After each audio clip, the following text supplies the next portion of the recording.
Welcome guys. आज के video में हम दो टॉपिक्स कवर करेंगे, object and this keyword. This keyword मैं आपको वीडियो के सेकंड हाफ में एक्सप्लेन करूंगा, क्योंकि दिस कीवर्ड को अंडरस्टैंड करने के लिए आपको ऑब्जेक्ट क्या होता है, कैसे क्रिएट करते हैं ऑब्जेक्ट को, हम ऑब्जेक्ट की वैल्यूज को हम कैसे एक्सेस करते हैं, ये सब आपको जानना बहुत जरूरी है। तभी आप दिस कीवर्ड क्या है और उसका यूज क्या है, इसको आप अच्छी तरह से अंडरस्टैंड कर पाएंगे। तो हम ऑब्जेक्ट से शुरू करते हैं। ऑब्जेक्ट जावास्क्रिप्ट में क्या होता है, इससे पहले हम ये अंडरस्टैंड करते हैं कि ऑब्जेक्ट जनरली क्या होते हैं। ठीक, हमारे आसपास बहुत सारे ऑब्जेक्ट्स होते हैं। जैसे मैंने एक एग्जांपल ले रखा है स्टूडेंट। ठीक है, तो student can have height, weight, है ना, नेम।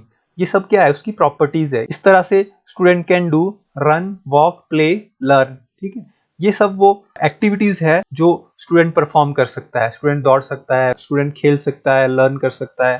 ठीक है, इस तरह से हम कोई और एग्जांपल लेते हैं। डॉग एक ऑब्जेक्ट है। डॉग की प्रॉपर्टीज क्या होगी, सपोज उसका कोई नाम होगा, उसकी कोई ब्रीड होगी, ठीक है, उसका कोई कलर होगा, ये सब डॉग की प्रॉपर्टीज हैं। और इस तरह से डॉग कुछ एक्टिविटीज परफॉर्म कर सकता है, जैसे वो दौड़ सकता है, ठीक है, वो बार्क कर सकता है, ठीक है, वो अपनी पूंछ हिला सकता है। इन एग्जांपल्स को ध्यान में रख के अब हम ऑब्जेक्ट की डेफिनेशन को अंडरस्टैंड करने की कोशिश करते हैं। देखिए, object is a data type in JavaScript. सबसे पहले तो आपको बिल्कुल एक सिंपल चीज दिमाग में बिठाने की है, ऑब्जेक्ट क्या है, एक डेटा टाइप है। जब मैंने डेटा टाइप का वीडियो बनाया था, उस समय मैंने आपको कहा था कि मैं ऑब्जेक्ट पे सेपरेट वीडियो बनाऊंगा, क्योंकि एक अपने आप में बड़ा टॉपिक है। ठीक है, object is like a variable which can contain many values and these values are written in pair of name slash key और value। ऑब्जेक्ट एक सिंपली एक वेरिएबल होता है जिसमें हम मल्टीपल वैल्यूज स्टोर कर सकते हैं। ठीक है, और ये वैल्यूज किस तरह से स्टोर की जाती है, नेम और वैल्यू के पेयर में। ठीक है, नेम को हम की भी बोल देते हैं। ठीक है, आप एग्जांपल देखिए, मैंने क्या किया, एक where स्टूडेंट नाम का ऑब्जेक्ट क्रिएट कर रखा है। ठीक है, जैसे आप वेरिएबल डिक्लेयर करते हैं, वैसे ही मैंने क्या किया, where कीवर्ड का यूज किया और आगे स्टूडेंट नाम दे दिया। ये हमारा ऑब्जेक्ट है।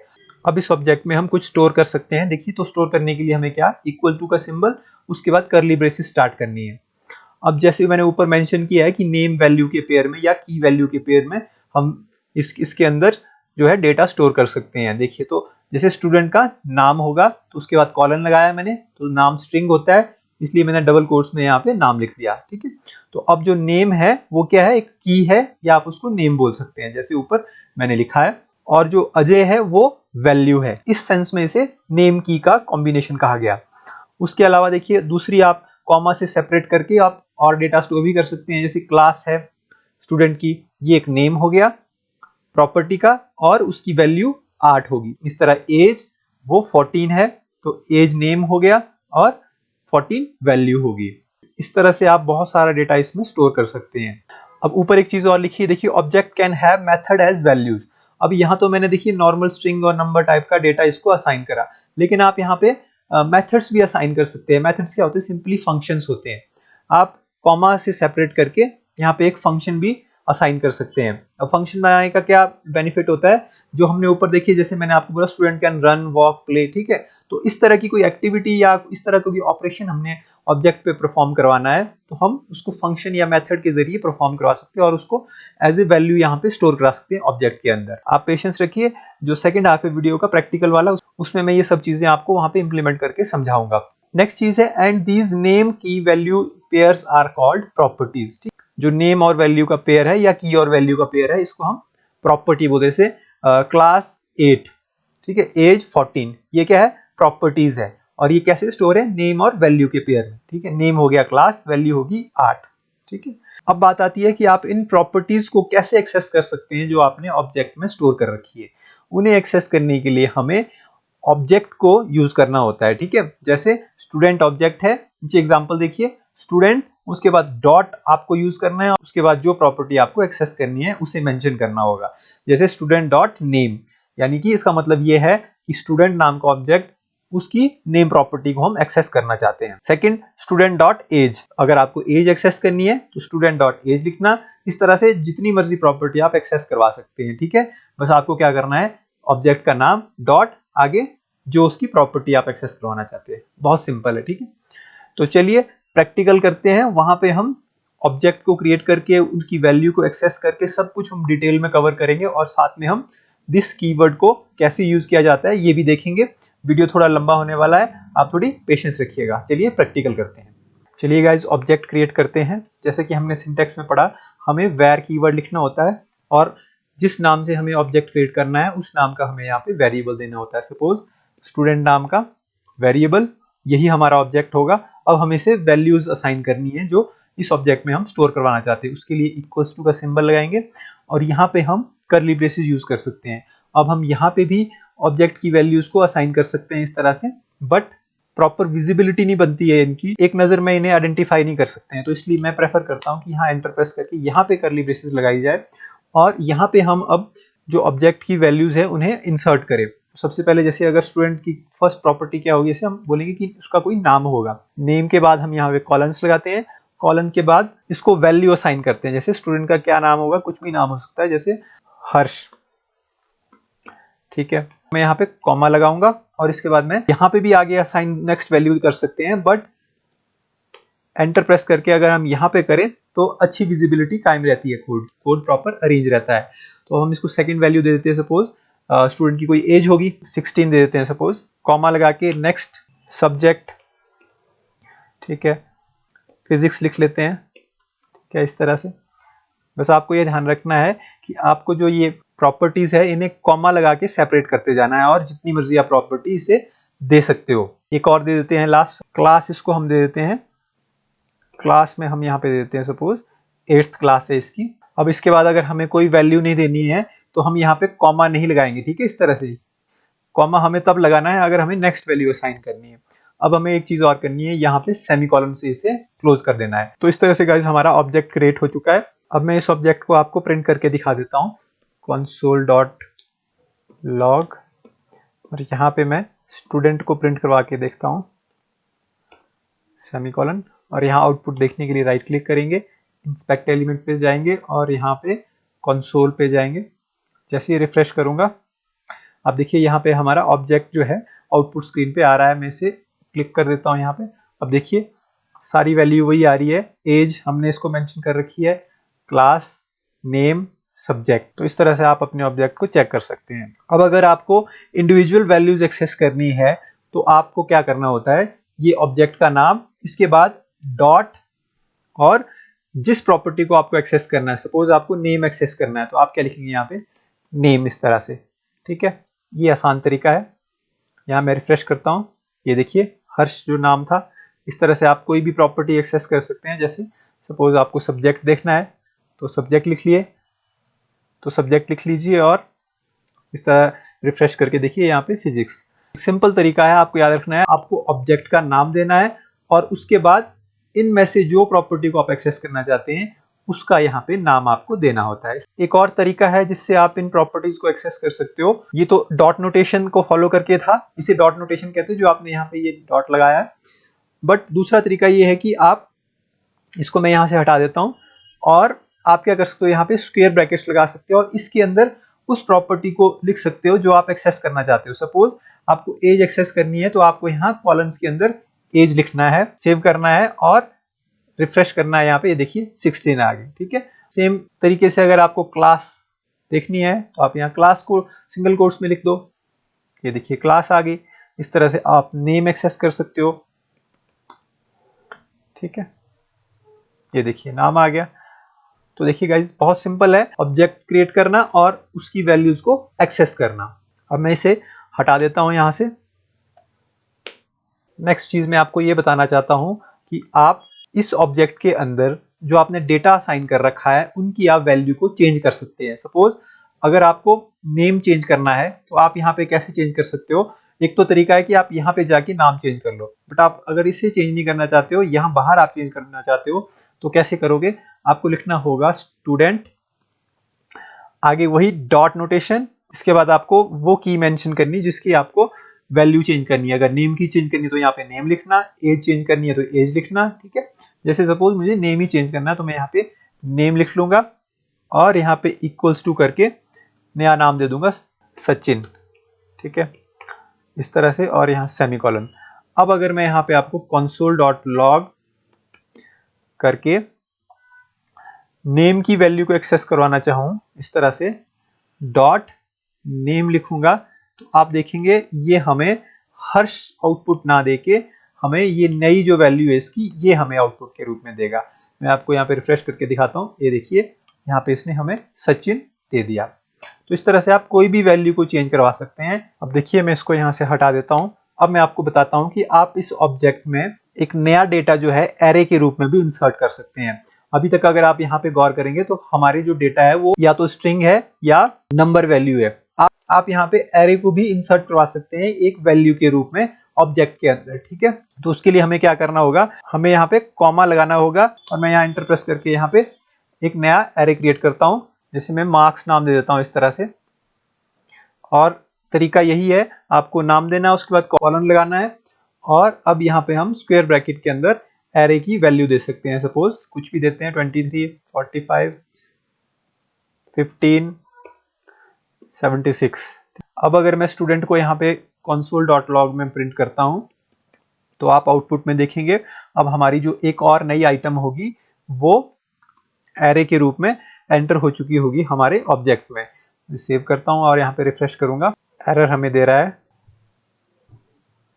अब गाइस देखिए एरर क्यों दी, यहाँ पे मैंने देखिए सेमीकोलन लगा दिया, यहाँ पे ना सेमीकोलन लगना था ना ही कॉमा लगना था। तो आपको इस चीज का ध्यान रखना है। अब मैंने ये अपनी जो मैंने मिस्टेक की थी ये रिमूव कर दिया है। अब मैं रिफ्रेश करूंगा तो ये देखिए हमारा ऑब्जेक्ट यहाँ पे बन गया। मैं इसको आपको इस तरह खोल के दिखाता हूँ। ये देखिए एज, क्लास, और उसके बाद देखिए थर्ड नंबर पे इसने एरे को स्टोर किया। अगर मैं इसको भी आपको यहाँ खोल के दिखाऊं तो ये देखिए एरे की वैल्यू 0 इंडेक्स पे 23 है, 1 पे 45, 2 पे 15, 3 पे 76, ठीक है, और लेंथ जो है 4 है, ठीक है। तो इस तरह से आप ऑब्जेक्ट के अंदर एक डेटा के रूप में आप एरे को भी असाइन कर सकते हैं। अब नेक्स्ट जो इंपॉर्टेंट चीज है गाइज वो है, जब मैंने स्टार्टिंग में आपको ऑब्जेक्ट एक्सप्लेन किए थे तब मैंने आपको बताया था कि ऑब्जेक्ट जो होता है उसकी कुछ प्रॉपर्टीज होती है और कुछ वो एक्शन है जो परफॉर्म कर सकता है। जैसे मैंने आपको स्टूडेंट का एग्जांपल दिया था, मैंने आपको बोला था हाइट, वेट और नेम जो है उसके प्रॉपर्टीज है, और रन करना, लर्न करना, वॉक करना, ये सब क्या है उसकी, ये उसकी फंक्शनैलिटी है, ये वो काम कर सकता है, ठीक है। अब हम इस सेम कॉन्सेप्ट को फॉलो करते हुए अब यहाँ ऑब्जेक्ट के अंदर हम कुछ मेथड्स भी क्रिएट कर सकते हैं जो हमें कोई फंक्शनैलिटी बना के देंगे। मेथड्स क्रिएट करने के लिए हमें क्या करना होगा, सेम तरीका है, यहाँ पे हमें कॉमा लगाना होगा और वो एक नई वैल्यू के रूप में यहाँ पे ऐड हो जाएंगे, ठीक है। तो सपोज मुझे ए नाम का मेथड बनाना है तो मैं यहाँ पे ए लिख के कॉलन लगा दूंगा, और आगे अब यहाँ पे मेथड में क्या होता है गाइज, हम फंक्शन ही क्रिएट करते हैं एक तरह से। तो उसके लिए हमें यहाँ पे फंक्शन कीवर्ड लिखना है इस तरह से, और यहाँ पे ये ब्रैकेट्स लगानी है। इसके बाद एंटर प्रेस करके यहाँ पे मैं ये करली ब्रेसेस लगाऊंगा। इसके अंदर मैं वो स्टेटमेंट लिखूंगा जो मैं इस फंक्शन से करवाना चाहता हूँ। सपोज यहाँ पे मैं सिंपली एक मैसेज प्रिंट करना चाहता हूँ, .log, यहाँ पे एक स्ट्रिंग प्रिंट करता हूँ, I am function inside object, यहाँ पे हम लगाते हैं सेमीकोलन। अब ये हमारा फंक्शन बन गया है। अब इस ए नाम के फंक्शन को एक्सेस करने के लिए आपको क्या करना होगा, सेम तरीका है, आपको स्टूडेंट ऑब्जेक्ट यहाँ पे लिखना होगा और उसके बाद डॉट मेथड का नाम जिसे एक्सेस करना होगा, जैसे यहाँ पे ए है, आगे ये ब्रैकेट्स लगानी है, सेमीकोलन यूज करना है, सेव करना है। मैं आपको रिफ्रेश करके आउटपुट दिखाता हूँ। ये देखिए फंक्शन चल पड़ा, इसने हमें output they the, I am a function inside object. तो ये एक सिंपल सा तरीका है, आप इस तरह से फंक्शन क्रिएट कर सकते हैं और उसे ऑब्जेक्ट के नाम से डॉट नोटेशन का यूज करके एक्सेस भी कर सकते हैं। फंक्शन आपका वर्क करेगा। अब मैं गाइज इसको यहाँ से रिमूव कर देता हूँ। अब हम क्या करते हैं, सबसे पहले मैं इस स्टेटमेंट को भी रिमूव कर देता हूँ। अब देखिए गाइज, अब अगर मैं चाहूँ कि यहाँ पे मैं इस ए फंक्शन जो मैंने ये बना रखा है इसके अंदर इनमें से किसी भी डेटा को यहाँ पे अगर मैं एक्सेस करना चाहूँ तो मैं कैसे करूँगा, वो मैं आपको यहाँ पे डेमोन्स्ट्रेट करके बताता हूँ, ठीक है। सपोज मुझे यहाँ पे console.log कोई भी प्रॉपर्टी ले लेते हैं हम, सपोज मुझे एज प्रिंट करवानी है तो यहाँ पे मैं कैसे एज लिख लूंगा। अब ये फंक्शन एज प्रिंट करवा रहा है, यहाँ पे मैं इसे कॉल कर रहा हूँ, ठीक है। सेव करके आउटपुट चेक करते हैं। ये देखिए आप इस तरह से एज को एक्सेस नहीं कर सकते, एज इज नॉट डिफाइंड, ठीक है। अगर मैं आपको कोई और वैल्यू दिखाऊं, सपोज हम यहाँ पे अगर सब्जेक्ट कर लें, ठीक है, मैं सेव करता हूँ। ये देखिए आप कुछ भी यहाँ पे इस तरह से एक्सेस नहीं कर सकते। अगर मैं इस एरो को एक्सेस करना चाहूँ, ठीक है, मार्क्स, ये देखिए मार्क्स इज नॉट डिफाइंड। अब इस प्रॉब्लम को ओवरकम करने के लिए जावास्क्रिप्ट में देखिए हमें एक दिस कीवर्ड मिलता है, देखिए दिस कीवर्ड क्या होता है, बेसिकली एक रेफरेंस वेरिएबल है जो किसको रेफर करता है, जो उसका ओनर होता है। अगर मैं यहाँ पे आपको दिस कीवर्ड का यूज करूं तो आपको देखिए, मैं आपको दिखाता हूं, यहाँ पे मैं लिखता हूं दिस। अब मैं इसको प्रिंट करता हूं, जरा रिफ्रेश करता हूं, तो ये देखिए ऑब्जेक्ट को रेफर किया इसने।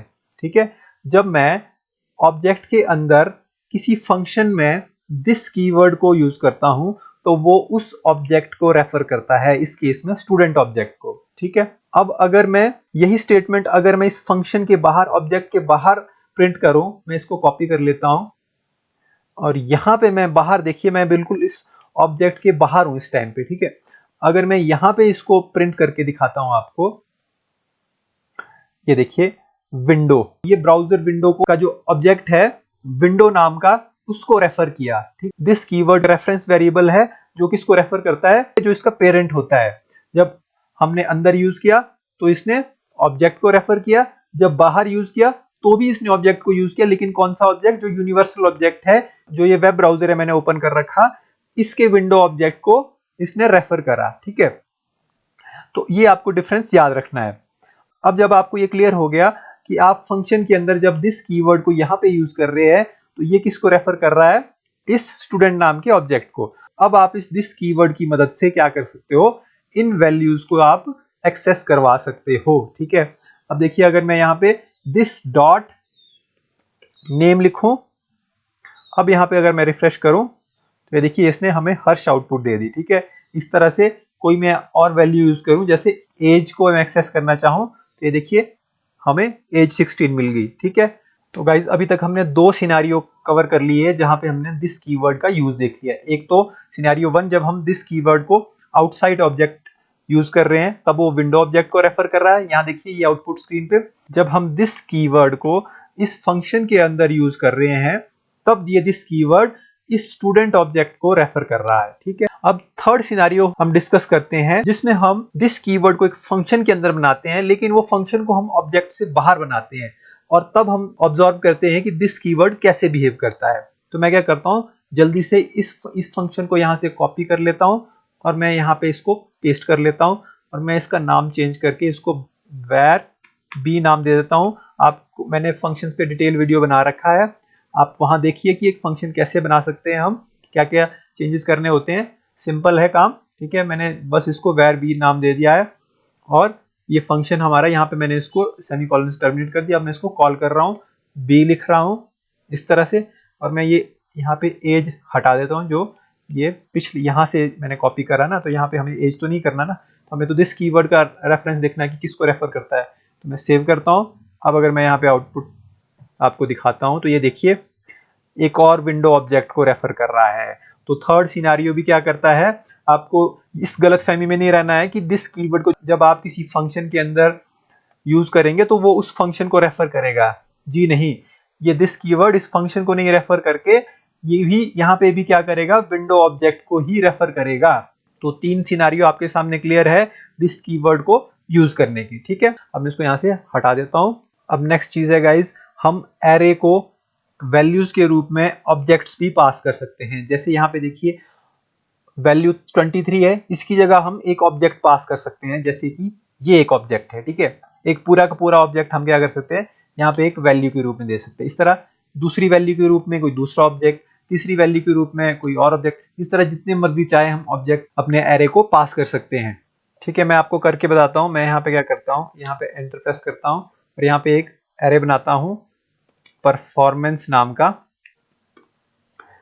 ठीक है, और यहाँ पे कॉलन से, अब देखिए एरे आपके सामने, देखिए मैंने ऊपर बना रखा है, हमें स्क्वायर ब्रैकेट यूज करनी होती है तो मैं स्क्वायर ब्रैकेट यूज करता हूँ, लेकिन मैं यहाँ इसको इस लाइन में ही आगे देने के बजाय मैं क्या करता हूँ, यहाँ एंटर लगा देता हूँ ताकि हमारे सामने क्लियर रहे कि हम कौन सा ऑब्जेक्ट कहाँ पास कर रहे हैं। यहाँ पे देखिए मैं पहला ऑब्जेक्ट पास करता हूँ। तो जैसे कि आपको मालूम कि ऑब्जेक्ट पास करने के लिए आपको क्या करना होता है, करली ब्रेस लगानी होती है। ये मैंने करली ब्रेस लगा दी। यहाँ पे मैं क्या लिखता हूँ, अब इसको नेम वैल्यू के पेयर में वैल्यूज देता हूँ। मैं लिखता हूँ सपोज फर्स्ट है गेम, कॉलन लगा के मैं दे देता हूँ हॉकी। ठीक है, कॉमा सेकंड वैल्यू दे देता हूँ इसको पोजीशन, कॉलन लगा के यहाँ पे इसको भी फर्स्ट, इस तरह से। और यहाँ पे अब देखिए ये आ गया 23 के इक्विवेलेंट। देखिए फर्स्ट वैल्यू एरे की हम ये इक्विवेलेंट होगी ये वाली, ठीक है। अब देखिए यहाँ पे इसके बाद कॉमा लगा है, तो हम भी क्या करते हैं यहाँ पे कॉमा लगा देते हैं। और जो नई वैल्यू अगली वैल्यू है 45 की इक्विवेलेंट, उसको मैं यहाँ पे दूसरा ऑब्जेक्ट पास कर लेता हूँ। तो दूसरा ऑब्जेक्ट भी सेम पास इस तरह से होगा। इसको भी मैं सेम वैल्यू देता हूँ गेम, और यहाँ पे गेम चेंज कर देता हूँ, मैं यहाँ पे दे देता हूँ बैडमिंटन, ठीक है। और पोजीशन यहाँ पे कर लेता हूँ थर्ड, इस तरह से, ठीक है। अब देखिए अभी हमें और वैल्यूज नहीं देनी है। अगर आपकी रिक्वायरमेंट हो तो आप इस तरह से कॉमा लगा के जितनी मर्जी चाहे वैल्यूज ऑब्जेक्ट के रूप में इस परफॉर्मेंस नाम के एरे को पास कर सकते हैं, ठीक है। तो हमें नेक्स्ट वैल्यू नहीं देनी है, तो हम यहाँ पे कॉमा यूज नहीं करेंगे, ठीक है। लेकिन हमें कॉमा यहाँ यूज करना पड़ेगा, क्योंकि इसके बाद हमारे देखिए ये और प्रॉपर्टी यहाँ पे मौजूद है। यहाँ पे कॉमा नहीं लगेगा, यहाँ कॉमा हमें लगाना पड़ेगा, क्योंकि देखिए सभी जो वैल्यू है वो कॉमा से सेपरेटेड है। तो ये इस तरह से हमारा एरे पास हो गया है।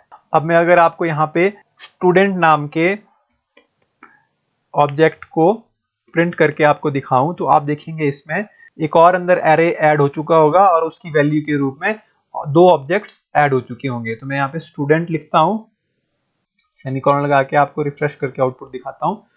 ये देखिए यहाँ पे हमारा स्टूडेंट ऑब्जेक्ट आ गया है। मैं अगर यहाँ पे इसको खोल के आपको दिखाऊं, तो ये देखिए फंक्शन यहाँ पे आ रहा है एक वैल्यू के रूप में, उसके बाद मार्क्स वाला एरे आ रहा है, ठीक है। अब यहाँ देखिए परफॉर्मेंस वाला एरे आ रहा है। अगर मैं इसको भी यहाँ पे आपको खोल के दिखाऊं, यहाँ पे स्क्रॉल करते हैं, तो ये देखिए परफॉर्मेंस नाम के एरे में देखिए इसने बोला दो वैल्यूज है, और दोनों क्या है देखिए एरे। देखिए 0 पोजीशन पे एक ऑब्जेक्ट है, ये देखिए जिसमें हॉकी फर्स्ट जो है वो दो वैल्यू स्टोर है गेम और पोजीशन में, और जो एरे का फर्स्ट इंडेक्स है उसमें दूसरा ऑब्जेक्ट स्टोर है जिसमें देखिए गेम बैडमिंटन है, पोजीशन थर्ड है, ठीक है। तो यहाँ ये साफ हमें बोल रहा है कि इस एरे की लेंथ जो है 2 है, और ये इस स्टूडेंट नाम के ऑब्जेक्ट का पार्ट है। अब देखिए अब मैं आपको क्या यहाँ पे दिखाता हूँ। अगर मैं इस फंक्शन में यहाँ पे इस एरे को एक्सेस करना चाहूँ, यानी कि इस एरे की वैल्यू की यहाँ पे मैं अगर मैं प्रिंट कराना चाहूँ, तो मैं कैसे करूंगा, ठीक है। मैं क्या करता हूँ, मैं फॉर लूप से इसकी वैल्यूज को एक्सेस करता हूँ, यानी कि इन वैल्यूज को एक्सेस करके आपको दिखाता हूँ, ठीक है। तो उसके लिए हमें क्या करना होगा, मैं इसे यहाँ से हटा देता हूँ। मैं यहाँ क्या करता हूँ, मैं लिखता हूँ फॉर, और यहाँ पे लिख लेता हूँ एक वेरिएबल लेट आई नाम का वेरिएबल, और इसको मैं 0 से इनिशियलाइज कर देता हूँ, सेमीकोलन। और आई को मैं कहां तक चलाऊंगा, लेस देन जो हमारे एरे की लेंथ होगी, ठीक है। एरे क्या है, परफॉर्मेंस डॉट लेंथ, इस तरह से। और सेमीकोलन लगा के आई को मैं इंक्रीमेंट भी कर देता हूं, एंटर प्रेस करता हूं, इस तरह से। और यहाँ पे मैं क्या करता हूं, अब मुझे अगर इस एरे की वैल्यू को एक्सेस करना है, तो मैं क्या लिखूंगा, परफॉर्मेंस स्क्वायर ब्रैकेट में आई। गाइस इसमें आपको कंफ्यूज नहीं होना है, मैंने आपको एरे को फॉर लूप से एक्सेस करना बता रखा है, उस पर एक वीडियो मैंने बना रखी है, आप उस वीडियो को एक बार जरूर देखें, आपको ये क्लियर हो जाएगा। यहाँ पे मैं फॉर लूप एक्सप्लेन नहीं करूंगा, ठीक है, मैंने वहां पे बहुत डिटेल में कर रखी है। तो परफॉर्मेंस आई डॉट गेम मैं लिख लूंगा, ठीक है, जैसे मैंने गेम को एक्सेस करना है। तो अब इसको मुझे प्रिंट कराना है, तो मैं यहाँ के यहाँ पे console, इसको console डॉट लॉग में लिख लेता हूँ, ठीक है, console डॉट लॉग ब्रैकेट, इस तरह से। और यहाँ पे ब्रैकेट लास्ट में क्लोज कर देता हूँ, सेमीकोलन। अब देखिए गाइज इतना सा लिखने से आउटपुट नहीं आएगी, क्योंकि मैं आपको पहले एक्सप्लेन कर चुका हूँ कि आप जो ऑब्जेक्ट के ये एलिमेंट्स हैं, यानी कि ये सब जो एलिमेंट्स हैं, उनको आप फंक्शन के अंदर तब तक यूज नहीं कर सकते जब तक आपने दिस कीवर्ड का इस्तेमाल नहीं किया, ठीक है। तो हमें क्या करना होगा, यहाँ पे लिखना होगा दिस डॉट परफॉर्मेंस। जैसे हमने पहले मार्क्स को एक्सेस किया था, क्लास को एक्सेस किया था, तो दिस लगाया था ना, जब हम दिस के बिना कर रहे थे वो बोल रहा था कि नॉट डिफाइंड, तो ठीक है। उसी तरह परफॉर्मेंस भी एक वैल्यू है यहाँ पे, तो परफॉर्मेंस से पहले भी दिस लगाना पड़ेगा, यहाँ पे भी और यहाँ पे भी, ठीक है, इस तरह से, और डॉट लगाना होगा। अब मैं क्या करता हूँ, अब मैं आपको ये सब यहाँ से हटा देता हूँ और सिर्फ हम एक ही आउटपुट पे कॉन्सेंट्रेट करते हैं। मैं यहाँ पे रिफ्रेश करके आपको आउटपुट दिखाता हूँ। ये देखिए हॉकी और बैडमिंटन। यहाँ पे देखिए हॉकी और बैडमिंटन क्यों आया, क्योंकि मैंने गेम को ही एक्सेस किया। तो गेम में हॉकी है और यहाँ पे देखिए दूसरा बैडमिंटन है। अब अगर मैं यहाँ पे कॉमा लगा के मैं यहाँ पे नेक्स्ट लाइन में करता हूँ, अब मैं अगर दूसरी वैल्यू को यहाँ पे एक्सेस करता हूँ तो मैं लिखूंगा दिस डॉट परफॉर्मेंस और आई डॉट पोजीशन।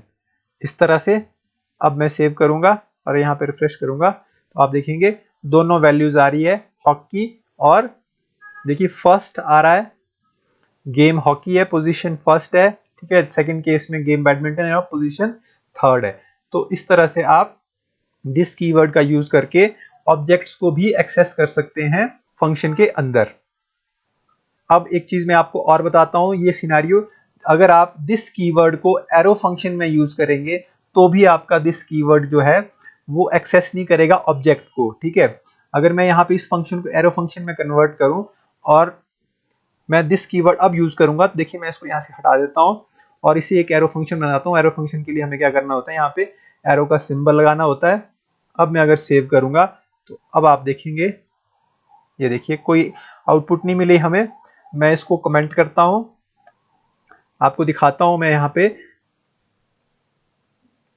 पे अगर मैं दिस को कंसोल डॉट लॉग करूं जैसे मैंने आपको पहले करके बताया था, अब अगर मैं दिस को करूं यहाँ पे इस तरह से तो अब देखिए अब आपको यहाँ पे ये क्लियर अंडरस्टैंडिंग होनी चाहिए कि जब हम एरो फंक्शन के अंदर दिस कीवर्ड को यूज करते हैं तो वो विंडो ऑब्जेक्ट को रेफर करता है। इससे पहले मैंने नॉर्मल जो फंक्शन था उसके अंदर जब आपको दिस यहाँ पे प्रिंट करके दिखाया था तो उसने स्टूडेंट ऑब्जेक्ट को रेफर करा था।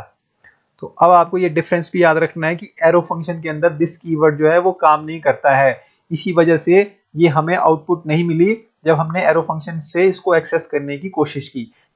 तो मैं क्या करता हूँ, मैं वापस इसको नॉर्मल फंक्शन बना देता हूँ। यहाँ पे लिख लेता हूँ फंक्शन इस तरह से और इसको हटा देता हूँ और अब आप यहाँ पे इसको इस तरह से देखेंगे तो ये अपनी नॉर्मल आउटपुट हमें देगा, ये देखिए, ठीक है। तो ये क्लियर हो गया। इस फंक्शन में दिस कीवर्ड स्टूडेंट ऑब्जेक्ट को रेफर कर रहा है इसलिए हमें ये आउटपुट मिल रही है, लेकिन जब इसी फंक्शन को हमने एरो फंक्शन में कन्वर्ट किया तो इसने आउटपुट नहीं दी क्योंकि वो विंडो ऑब्जेक्ट को रेफर कर रहा है। आप इस फंक्शन को शॉर्ट भी कर सकते हो। शॉर्ट कैसे कर सकते हो, मैं यहाँ से ये फंक्शन हटा देता हूँ, ठीक है, और ये कॉलन भी हम हटा देते हैं। और ये देखिए शॉर्ट तरीका हो गया फंक्शन को लिखने का। अब ये बिल्कुल एज इट इज हमें आउटपुट देगा, कोई भी एरर नहीं आएगी इसकी। अगर मैं रिफ्रेश करूंगा ये देखिए आप इस तरह से शॉर्ट में भी फंक्शन को लिख सकते हैं ऑब्जेक्ट के अंदर। आई नो गाइज ये वीडियो काफी लंबा हो गया लेकिन इसमें ऑब्जेक्ट से रिलेटेड बहुत सारी चीजें कवर हुई है। आप इस वीडियो को बार बार देखिए जब तक आपका ऑब्जेक्ट का कॉन्सेप्ट क्लियर नहीं हो जाता है। इसमें मैंने सब कुछ कवर करा है, आप इसकी प्रैक्टिस करिए। See you guys in the upcoming videos. Thank you very much.